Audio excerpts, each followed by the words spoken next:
সুপ্পুর একটা সাক্ষাৎকার ছাপা হয়েছে এক কালের কণ্ঠে না কণ্ঠে।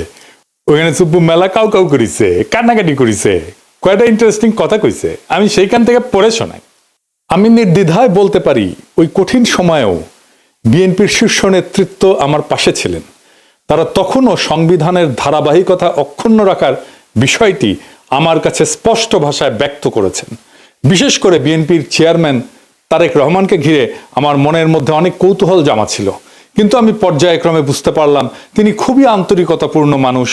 হি ওয়াজ সো কর্ডিয়াল। আমার দুঃসময়ে বিএনপির সহযোগিতা শতভাগ ছিল।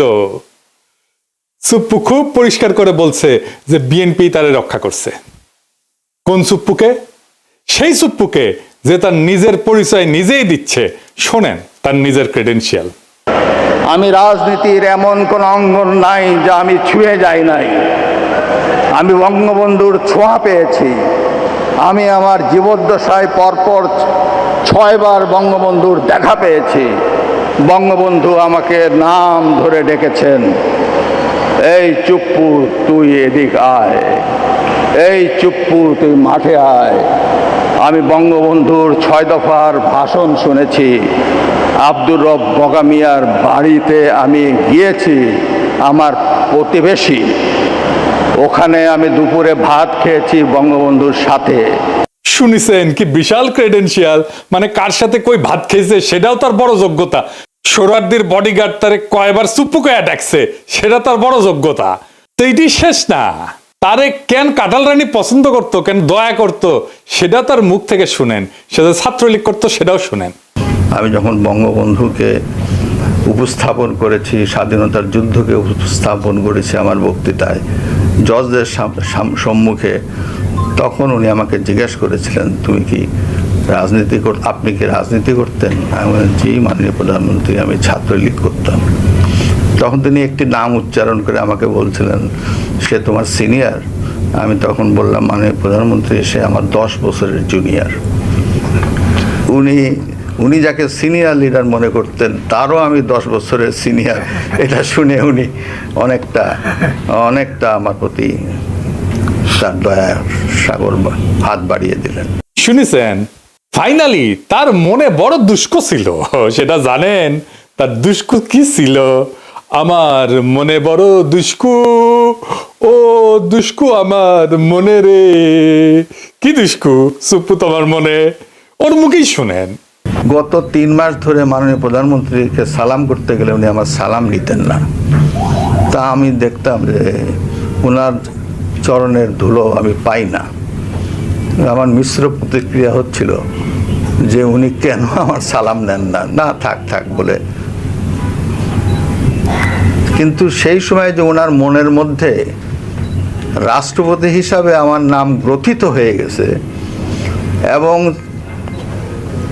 সেজন্যই যে উনি আমার সালাম নেওয়াটা বিব্রতকর মনে করতেন, এটা তো পরে বুঝলাম। আগে তো বুঝতাম উনি আমার পর বিরক্ত। শুনেছেন তার দুষ্কু কেন কাঁঠাল রানী তারে পায়ের ধুলে নিতে দেয় না। এই কিসিমের একটা মানুষের রাখার জন্য বিএনপির কি আকুলতা ব্যাকুলতা। আমি যখন কইতাম সুপ্পু ওয়াকার আর বিএনপি বরাবর হয়ে গেছে, তার প্রমাণ পাইলেন তো। সুপ্পুর কপালে যে দুষ্কু আছে এটা আমি কলে 2023 সালে ওই প্রেসিডেন্ট হওয়ার টাইমে কইছিলাম। শুনেন হাসিনা নিজেও জানে সে নির্বাচনের সময় ক্ষমতায় থাকতেছে না, তাই তার একখান হিসু করে প্যান্ট না ভিজানো প্রেসিডেন্ট দরকার। সেজন্যই সুপ্পু। তাই সুপ্পু হইল প্রেসিডেন্ট কিছু আসে যায় না। এই সুপ্পু যতই অনুগত হোক, একটা ফেয়ার নির্বাচনের পরে নেক্সট সরকার প্রথম যে অধিবেশনে বসবে সেই অধিবেশনে যে বক্তৃতা দেবে না সুপ্পু, সেটার আইন অনুসারে বিজয়ী দল যেভাবে লিখে দেবে সেভাবে পড়তে সুপ্পু বাধ্য হবে। তারপরে কিন্তু বিজয়ী দল ইমপিচ করতে পারবে। সুপ্পুরে ইমপিচ করার মতো মেলা জিনিস আছে কিন্তু বিরোধী দলের হাতে। সুপ্পুর কপালে আগের দুঃখ আছে, হাসিনা বুঝবে আয়রে কি শখ কইরা আমি বানাইছিলাম প্রেসিডেন্ট, সে এখন আমার গালি দিতেছে সংসদে দাঁড়ায়। তা আজ দেখলাম খুব হাসতেছে সুপ্পু। আইসা নাও পরে কান্দিবা, যত হাসি তত কান্না, কইয়া গেছে রামসন্না। শুনিছেন ঠিকই গুনে 3 বছর আগে কইছিলাম কলে মিলিল। এবার এখন দেখা যাক বিএনপি কি ড্রাফট করে দেয় তার বক্তৃতার খেয়াল রাখেন। বিএনপি গলে করার চেষ্টা করবে বক্তৃতা ড্রাফট সুপ্পু নিজে করেছে, আমরা কিছু কই নাই, নিজে ড্রাফট করে না আইন অনুসারে প্রেসিডেন্ট। আগে জানায় রাখলাম জুলাই বিপ্লব নিয়ে কি বলে সুপ্পু, জুলাই সনদ নিয়ে কি বলে, হাসিনার ফ্যাসিবাদ নিয়ে কি বলে, গুমখুন নিয়ে কি বলে, হাসিনার বিচার নিয়ে কি বলে, এগুলা খেয়াল রাখবেন, কারণ ওইটা ড্রাফট করে দেবে বিএনপি নিজে, তারেক রহমান এটা অ্যাপ্রুভ করবে। এটা মাথায় রাখেন সুপ্পু কি বলে সেটাই বিএনপির কথা। সুপ্পু এটা চোর, ঘুষখোর, অর্থ পাচারকারী, দাগী অপরাধী এবং মিথ্যাবাদী। জেনে বুঝে বলতেছি, ওই তো দুবাইয়ের রেসিডেন্ট, জানেন না? দুবাইয়ের রেসিডেন্ট কলে ওই বিচারক হিসেবে প্রথম কর্মজীবনে ছিল চরম ঘুষখোর এবং দুর্নীতিগ্রস্ত এক অমানুষ, টাকার বিনিময়ে রায় বিক্রি করত। তার দ্বিতীয় কর্মকর্তা হচ্ছে দুদকে যোগ দেওয়ার পরে দুর্নীতির মামলা এবং অভিযোগ ফয়সলা করত অর্থের বিনিময়ে, টাকা পয়সার বিনিময়ে। এ প্রসঙ্গে আবার পরে আসবো। আর তৃতীয় কর্মস্থল হচ্ছে এস আলমের দখলকৃত ইসলামী ব্যাংকের ভাইস চেয়ারম্যান ছিল, দেশের ব্যাংকিং সেক্টরে লুটপাটের শীর্ষ সহযোগী ছিল সে। খুনি হাসিনার ফ্যাসিস্ট দুঃশাসনের এই নরাধমের চতুর্থ অপরাধ কর্মের জায়গা হয়ে উঠছিল দেশের রাষ্ট্রপতির শাসন। তো এই যে মিথ্যাবাদী, এটা চরম মিথ্যাবাদী, এটা দেখাই দেবো, আজ দেখাই দিয়ে। এই যে সাক্ষাৎকার দিচ্ছে না, এটা কি কইছে দেখেন। এই যে দেশের বিভিন্ন জাতীয় গুরুত্বপূর্ণ দিবসগুলোতে রাষ্ট্রীয় ক্রোড়পত্র প্রকাশিত হয়, সেখানে রাষ্ট্রপতির ছবি ও বাণী দেওয়া বন্ধ করে দেয় অন্তর্বর্তী সরকার। ক্রোড়পত্র ঠিকই প্রকাশিত হয়, তাতে আমার বাণী দেয় না। আপনারা খোঁজ নিয়ে দেখেন গত 1.5 বছরে আমার কোনো বাণী গেছে কি না। আচ্ছা আপনারাই দেখেন, আপনারা দেখেন কত বড় মিথ্যাবাদী। গত বছর স্বাধীনতা দিবসে ওর বাণী দেখেছেন, এই যে বিজয় দিবস ক্রোড়পত্র ওর বাণী দেখেছেন, 5ই আগস্ট জুলাই অভ্যুত্থান দিবসেও তার বাণী ছাপা হয়েছে দেখেছেন, কেমন ডাহা মিথ্যা কথা বলে দেখেছেন। আচ্ছা এডিটর সাহেব, আমি কি সুপ্পুরে গালি দিতে পারবো? পারবো না কেন? রোজা রমজানের দিন তাই। ও আচ্ছা ঠিক আছে, আপনার কথা মেনে নিলাম, সুপ্পুরে গালি দিলাম না। এবার আসেন, কাটারানি আমগের দেশে প্রেসিডেন্ট বানিয়েছিল কোন কিসিমের মালকে, আর বিএনপি যার প্রেমে দেওয়ানা সে কেমন মাল সেটা আমরা দেখি। সুপ্পু 71 সালে মুজিব বাহিনীতে জয়েন দেয়, ওই তারপরে ইন্ডিয়ার দেরাদুনে ট্রেনিং করে। এই ট্রেনিং এর বন্দোবস্ত করে কে জানেন? ভারতীয় গোয়েন্দা বাহিনী রয়ের জেনারেল উবান, সে ছিল ট্রেনার। মুজিব বাহিনীর উদ্দেশ্য ছিল স্বাধীনতা যুদ্ধকালে বাংলাদেশে যে বিপ্লবী যুব সমাজের উত্থান হয়েছে তারে খতম করা, মানে বামপন্থীদের খতম করা। এই উদ্দেশ্যে স্বাধীনতার পর রক্ষী বাহিনী গঠন করা হয় এবং তারা কিন্তু 30,000 যুবককে হত্যা করে সেই সময় মুজিবের আমলে, শহীদ বডিগার্ডের আমলে। এই রক্ষী বাহিনী তৈরি হয় মুজিব বাহিনীর সদস্যদের দিয়া, মানে সুপ্পুর ভাই ব্রাদারদের দিয়া। সেই রক্ষী বাহিনীকে জিয়াউর রহমান আর্মিতে আত্মীকৃত করে। সোহরাওয়ার্দী বডিগার্ড জয় বাংলা হয়ে যাওয়ার পরে জিয়ার আমলে যতগুলা মিলিটারি কু হয়েছে সেগুলোতে রক্ষী বাহিনী থেকে আসা লোকজন যুক্ত ছিল। জিয়া যে লাস্ট কুতে মারা যায় সেখানেও রক্ষী বাহিনী থেকে আসা অফিসার ছিল কিলিং স্কোয়াডে, যে জিয়াকে খুন করেছে। এটা খালেদা জিয়া ঠিকই বুঝেছিলেন, তাই তিনি কইছিলেন যে সাপকে বিশ্বাস করা যায় কিন্তু আওয়ামী লীগকে বিশ্বাস করা যায় না। যার মধ্যে আওয়ামী লীগের বিন্দু মাত্র জিনিস আছে, চিহ্ন আছে, তারে বিশ্বাস করা যায় না। শুনেন, সাপকেও বিশ্বাস করা যায় কিন্তু আওয়ামী লীগকে বিশ্বাস করা যায়। আওয়ামী লীগ নিজের স্বার্থের জন্য দেশটাকে পর্যন্ত বিক্রি করে দিয়ে ক্ষমতায় থাকতে চাইবে, লেনদেন পক্ষের মতো তার হয়েছে। কাজে এই আওয়ামী লীগকে বিশ্বাস করেন না। শুনেছেন? আর এখন সেই জিয়া এবং খালেদা জিয়ার পুত্র তারেক রহমানের আওয়ামী লীগ ছাড়া চলেই না। হ্যাঁ, যাই হোক, সুপ্পুতে ফিরে আসি। 72 সালে সুপ্পু পাবনার এডওয়ার্ড কলেজ থেকে বিএসসি পাশ করে। ওই পরীক্ষাটা ছিল নকলের জন্য বিখ্যাত, একেবারে আপনারা সবাই জানেন, মুরব্বীদের জিজ্ঞেস করেন, সব কটা নকল করে পাশ করেছে। 75 সালে সে পাবনার আমিনউদ্দিন আইন কলেজ থেকে এলএলবি ডিগ্রি পায়, মাশাআল্লাহ। 82 সালে সে বিসিএস বিচার ক্যাডারে যোগ দেয়, একটা স্পেশাল ক্যাডার সার্ভিস হয়েছিল। পরবর্তীতে জেলা জজ হিসেবে দায়িত্ব পালন করে।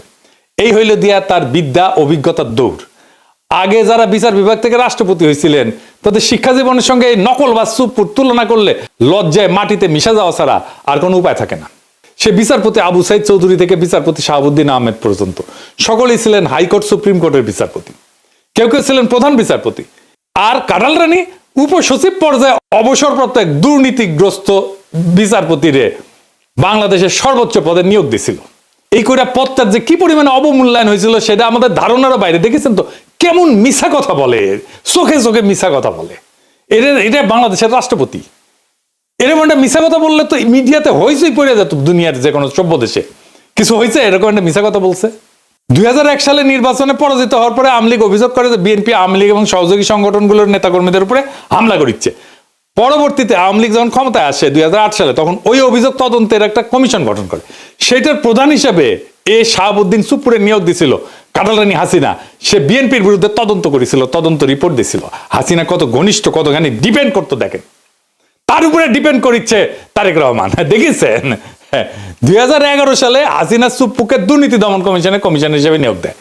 ওইখানে তার প্রধান কাজ ছিল পদ্মা সেতুতে যে বিশ্ব ব্যাংক দুর্নীতির অভিযোগ উত্থাপন করছিল না, সেটা তদন্ত করা। আশ্চর্য হওয়ার কিছু নাই যে হাসিনার পদলে এই সুপ্পু তথাকথিত তদন্ত শেষে দাবি করে বিশ্ব ব্যাংকের অভিযোগ মিথ্যা। এটা নিয়ে আবার সে গব্বও করেছিল। এই ভূমিকার কারণে সে হাসিনার আস্থা এবং বিশ্বাস অর্জন করে। 2011 থেকে 2016 সাল পর্যন্ত যে দুর্নীতি দমন কমিশনের কমিশনার ছিল, ওই সময় বাংলাদেশের দুর্নীতির এত ব্যাপক বিস্তার ঘটে যে হাসিনার পুরা শাসনামলে $234 বিলিয়ন বিদেশে পাচার হয়ে যায়। সুপ্পু এবং তার দুর্নীতি দমন কমিশনের সহকর্মীরা এই অভূতপূর্ব দুর্নীতির ঢাল হিসেবে ব্যবহৃত হয়েছিল। বুঝিস? বাংলাদেশ থেকে যে পাচার হয়ে গেছে অর্থ, সেইটা ঢাল ছিল এই সুপ্পু। পরবর্তীতে সুপ্পু এস আলমের মালিকানাধীন ইসলামী ব্যাংকের ভাইস চেয়ারম্যান পদে চাকরি নেয়। প্রেসিডেন্ট পদে মনোনয়ন পাওয়ার আগ পর্যন্ত এই পদেই চাকরি করত। আদারি যেমন মোদির ক্যাশিয়ার, যেমন এস আলমও কাঁঠাল রানী হাসিনার ক্যাশিয়ার। জানেন তো এটা? শাহাবুদ্দিন সুপ্পুর নজরদারিতে ইসলামী ব্যাংক জয় বাংলা হয়ে যায়। এবং এস আলমের সাথে আমাদের শিলং সালাউদ্দিনের একটা ঘুটু আছে, জানেন তো? এই জন্য এইটাই হইতেছে আসল ব্যাপার, বুঝিসাও? তার সাথে কেন বিএনপির এত সম্পর্ক? এই যে কালের কণ্ঠে সাক্ষাৎকার নিল, ওই একই বসুন্ধরা গ্রুপের দৈনিক বাংলাদেশ প্রতিদিনে 2023 সালের 12 ডিসেম্বরের লেখা লিখেছিল উপসম্পাদক হিসেবে। সুপ্পু কেন 2024 সালে হাসিনা জরুরি, কেন হাসিনা ক্ষমতা টানতে হবে সেটা লিখেছে। সে কইছে 2001 থেকে 2006 সাল পর্যন্ত তৎকালীন বিএনপি জামাত সরকারের দুঃশাসন এবং পরবর্তীতে তথাকথিত তত্ত্বাবধায়ক সরকারের কর্তৃত্বে দেশের সমাজ, অর্থনীতি ও রাজনীতিতে যখন অন্ধকার নেমে এসেছিল, ঠিক তখনই প্রায় 3/4 মানুষের সমর্থন নিয়ে ত্রাণকর্তার ভূমিকা অবতীর্ণ হয়েছিলেন বঙ্গবন্ধু কন্যা সে দেশরত্ন শেখ হাসিনা। 21 শতকে বাংলাদেশের ঘুরে দাঁড়ানো মূলত সেইখান থেকেই শুরু। না না, এটি শেষ না, আরো আছে, আরো আছে, রান্নাঘরে আরো আছে। সে তারেক রহমান খালেদা জিয়ার নিয়ে কি বলেছিল, আসেন সেটা ওর পড়তেছি। সে খালেদা জিয়া তারেক রহমানকে নিয়ে কইছিল, সভা সমাবেশে আওয়ামী লীগ বিএনপি হাক ডাক যাই হোক, নির্বাচন নিয়ে নিকট অতীতের সবচেয়ে সুন্দর মন্তব্যটি করেছেন আওয়ামী লীগ সভানেত্রী প্রধানমন্ত্রী শেখ হাসিনা। তার ভাষায়, দেশের মানুষ বিএনপির সময় কি পেয়েছে আর আওয়ামী লীগের সময় কি পেয়েছে সেটার তুলনা করতে হবে। জনগণ কাকে ভোট দেবে, আওয়ামী লীগের বাইরে আর কে আছে? কারা, কেন, কি কারণে, কোন সুখের স্বপ্নে, কোন আশায় বিএনপিকে ভোট দেবে? ভোটের হিসাব নিকাশ যদি বাদও দেওয়া হয় এবং বিএনপি দ্বাদশ জাতীয় সংসদ নির্বাচনে অংশও নেয়, তাহলে তাদের দলের প্রতিনিধিত্ব করবেন কে? একদিকে একজন এতিমের টাকা আত্মসাৎ করে দুর্নীতির দায়ে সাজাপ্রাপ্ত, মানে খালেদা জিয়ার কথা কইছে, অন্যজন 21শে আগস্ট গ্রেনেড হামলা, 10 ট্রাক অস্ত্র মামলা সাজাপ্রাপ্ত আসামি হয়ে দেশান্তরে। সম্প্রতি তার বিরুদ্ধে গ্রেপ্তারি পরোয়ানাও জারি হয়েছে। দেখিস কি প্রেম! তারেক রহমান তো প্রেমের দেওয়ানা সুপ্পুর, কিন্তু সুপ্পুর কেমন প্রেম সেটা দেখিস। বড় প্রেম তো কাছেও টানে না, দূরেও ঠেলিয়া দেয়। এই সুপ্পুরের নিয়ে প্রেম কেন বিএনপি এত? আমরা যখন সুপ্পুর অপসারণ চাইতেছি, সেই টাইমে তারেক রহমানের সাথে আমার একটা মিটিং হয় জুমে।